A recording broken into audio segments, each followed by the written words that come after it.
누가복음 9장 57절부터 62절까지 말씀으로 하나님의 나라를 전파하라, 하나님의 나라를 전파하라, 이런 제목으로 말씀의 늘 나누고자 합니다. 2025년 현재 우리가 살고 있는 연도입니다. 연도란 사전적인 의미를 찾아보았더니 다음과 같이 정의하고 있음을 보게 됩니다. 한번 읽어볼까요?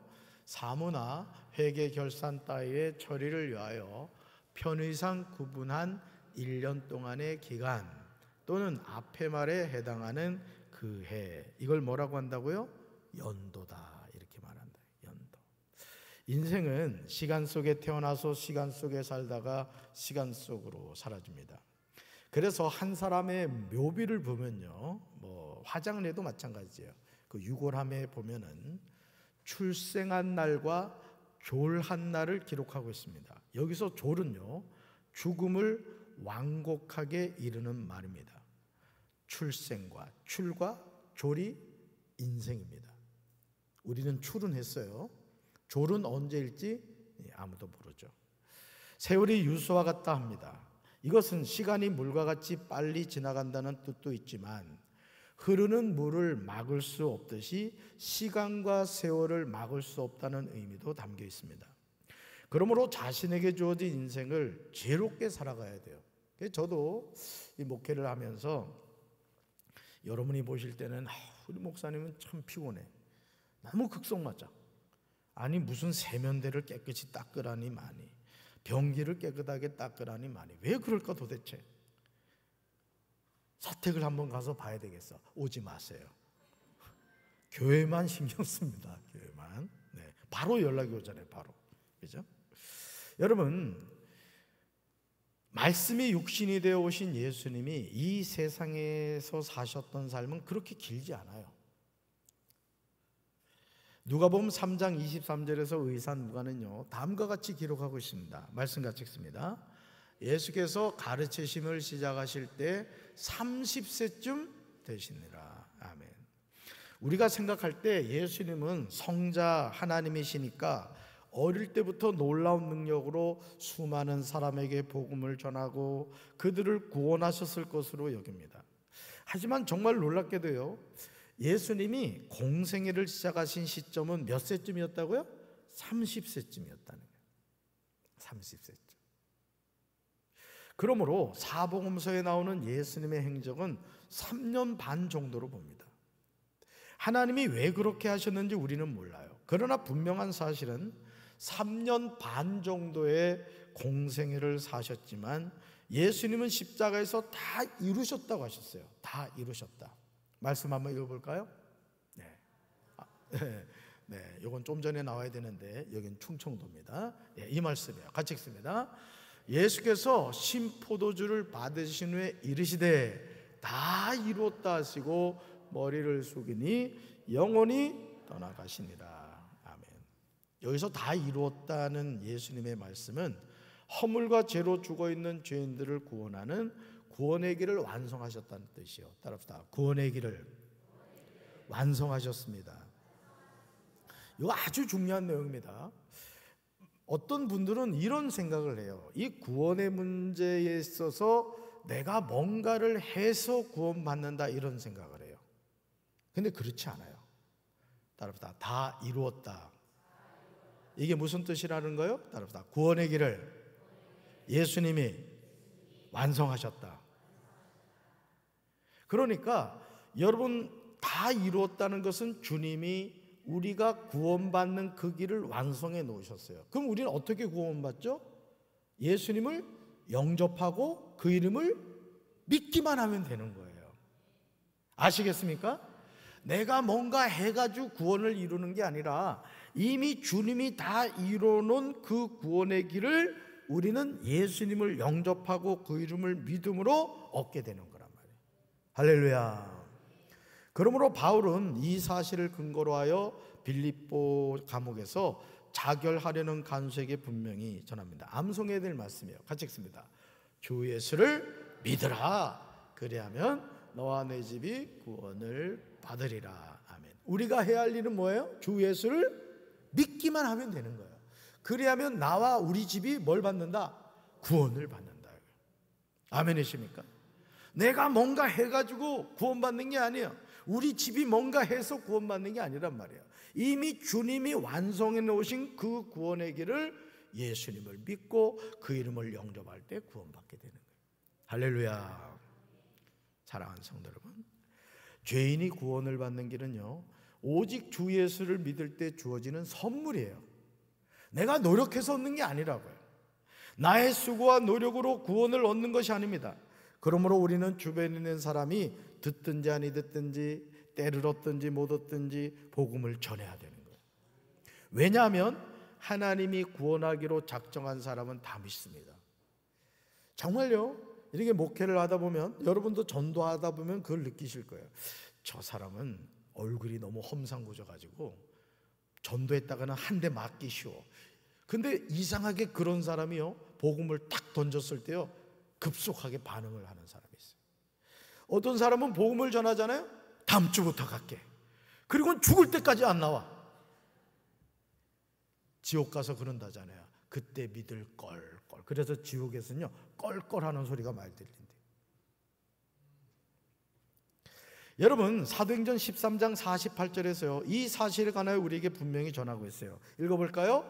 이방인들이 듣고 기뻐하여 하나님의 말씀을 찬송하며 영생을 주시기로 작정된 자는 다 믿더라. 아멘. 누가 이것을 결정하셨을까요? 하나님이 영생을 주시기로 작정된 자는 다 믿더라. 여러분이요, 저와 여러분이 이 자리에 앉아 있는 것은 누가 불러주셨기 때문이에요. 감사해요, 감사해요. 뭐 감사해요? 무척 감사하지. 할렐루야. 과일을 사 먹어도 감만 사 먹어야 돼. 우리는 감사해야 되니까.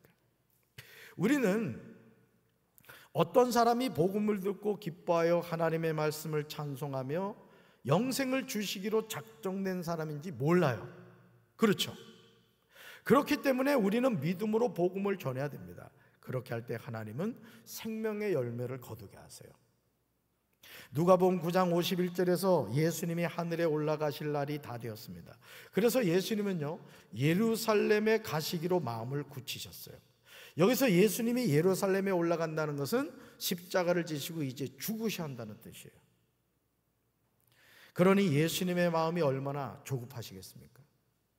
예수님은 3년 반 정도의 공생애를 사시면서 밤낮으로 사명을 감당하셨어요. 초인적인 삶을 사셨어요, 사실 우리 예수님이. 그러니 여러분, 풍랑이는 그 바다 위에 제자들과 같이 배를 타고 가셨는데 얼마나 피곤하셨는지 고무를 베고 말이요, 코를 골며 주무셨대요. 성경에는 코를 골았다는 내용이 없지만은 그랬을 거로 추정이 됩니다. 저희 아내는 저보고 맨날 하는 말이 제가 코를 곤대요. 저는 한 번도 제가 코 고는 소리를 들어본 적이 없어요.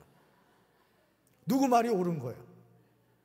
안 들어봤으니까 제가 맞는 거죠. 지금 김 권사님 상당히 위험한 지금 제스처를 취한 거야.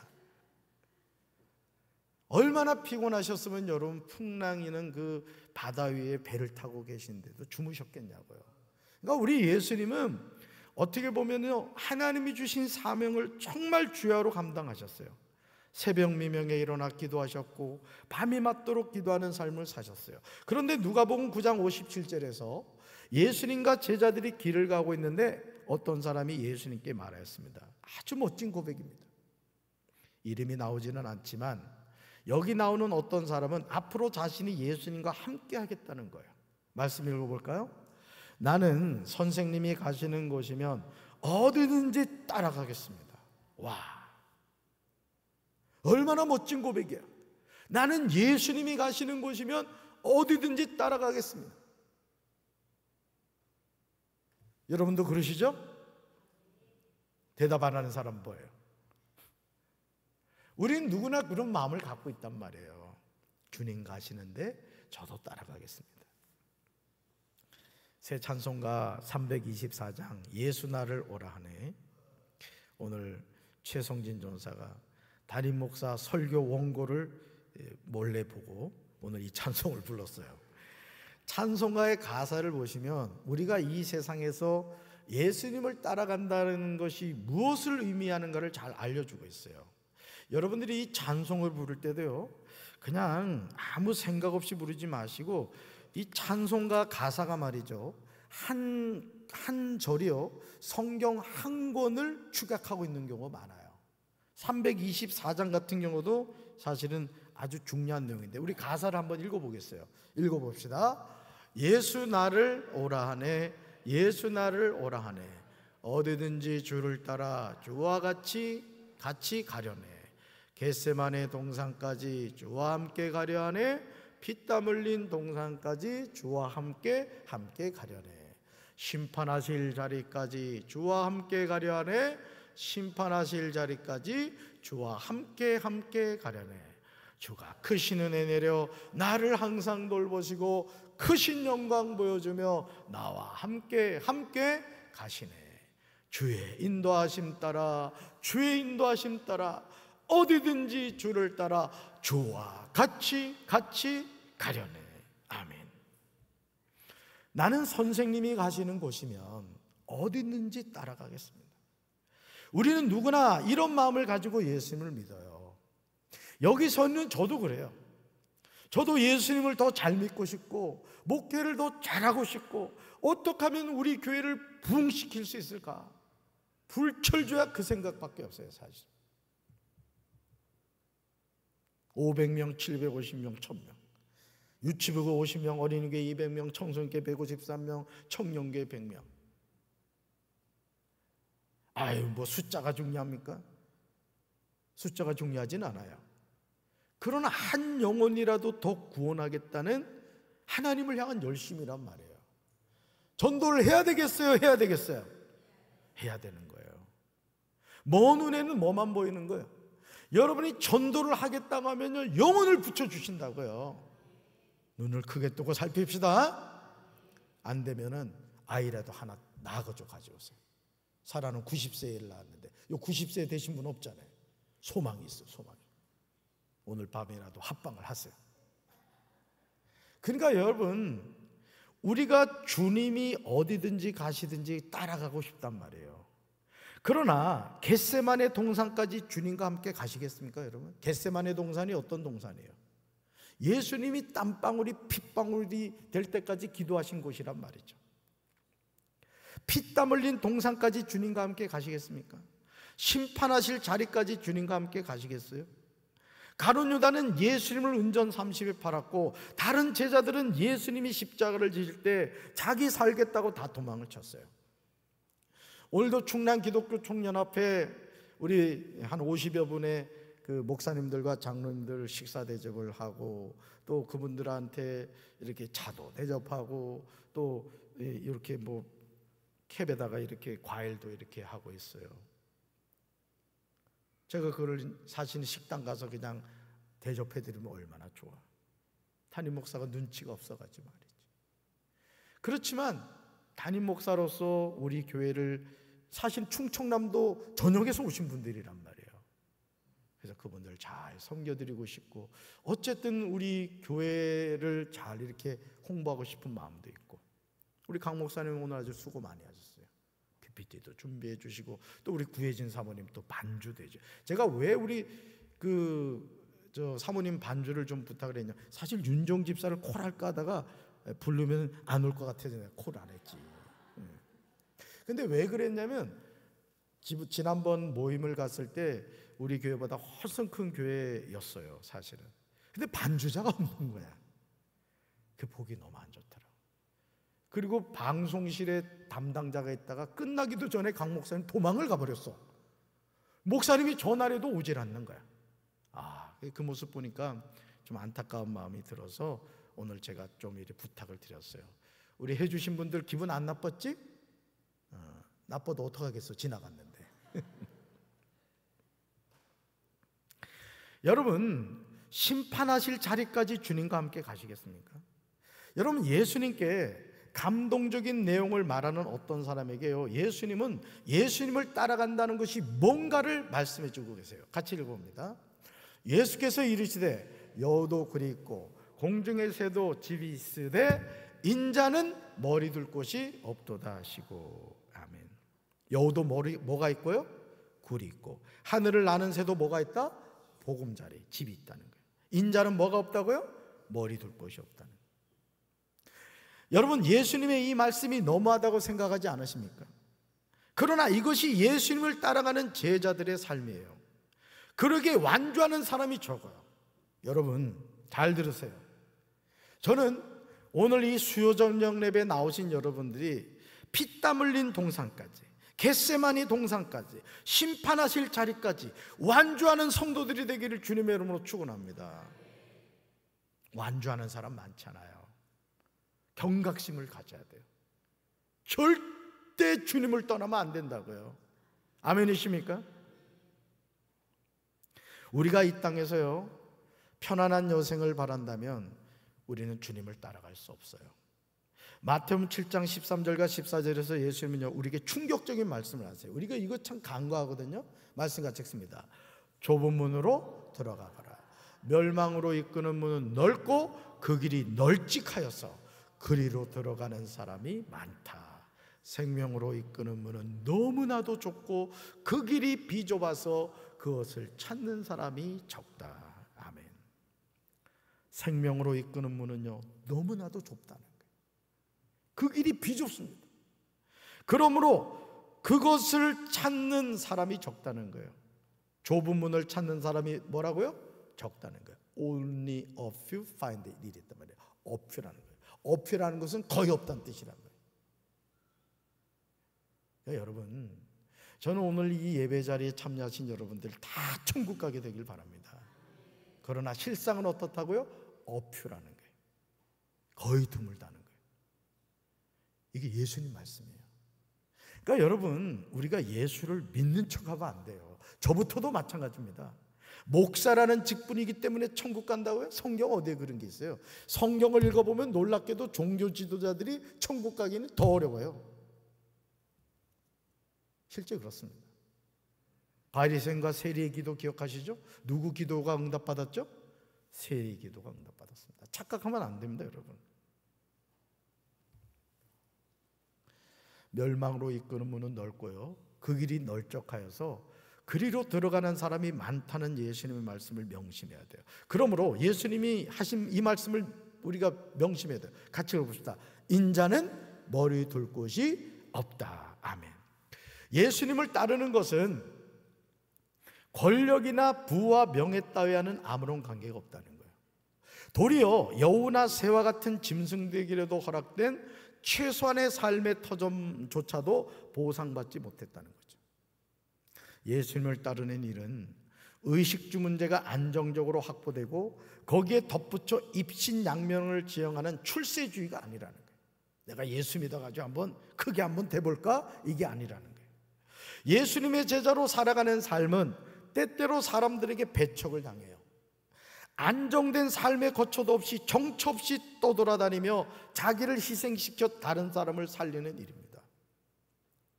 그러니까 여러분, 오늘 우리가 이 신앙생활 하면서도 아주 이기적인 사람들이 있어요. 예수 똑바로 안 믿는 거예요. 예수님은 허물과 죄로 죽어있는 나 같은 죄인의 십자가 지셨다고요.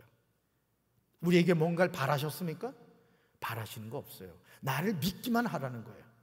나를 영접하기만 하라는 거예요. 그러면 내가 너의 과거와 현재와 미래의 죄를 묻지 않고 너를 받아줄 거고 너를 하나님의 자녀 삼아주시겠다는 거예요. 뭐 하기만 하면? 믿기만 하면. 아멘이십니까?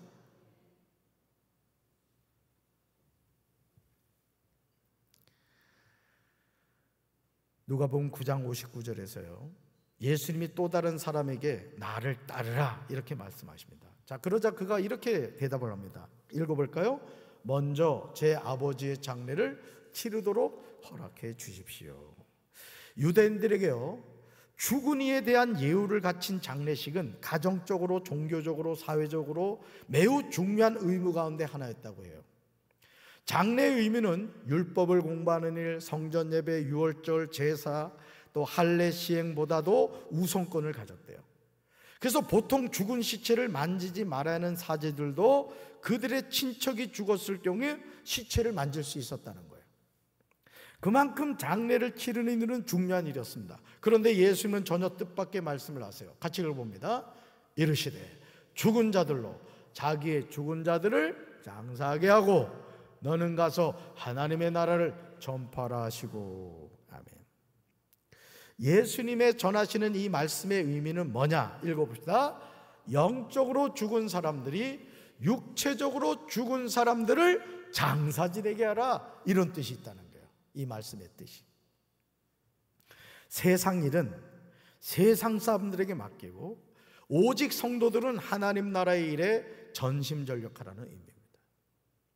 즉 성도들이 예수님을 쫓음에 있어서 결정적인 우선순위를 세상 일과 하나님의 일 중 어디에 둘 것인가에 대한 자세의 문제로서 그것은 뼈를 깎는 아픔을 동반하는 결단을 요청한다는 거예요. 믿음이 없이는 결단할 수 없는 내용이죠. 그러니까 여러분, 예를 들어 주일 성수의 문제도 마찬가지예요.